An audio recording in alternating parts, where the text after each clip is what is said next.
बचा ओ तो सखा नवदेरा नागन सजा सुन जी अमर अस तुझा बचा ओ तो सखा नवदेरा नागन सजा सुन जी अमर तुझो पुत्र न रखे ईद सुमा कुर्बान अमरे बाबा ईद सुमा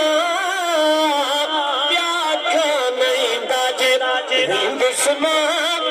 ओ दिल करना पया तबे दंद से खफा सुन जी अमर सिर सजदे में दिखे पाए तके अल्लाह के प्यारे आग तके सुन जी अमर मुझे खाल तके हुआ कते जा हलाली बचा सुन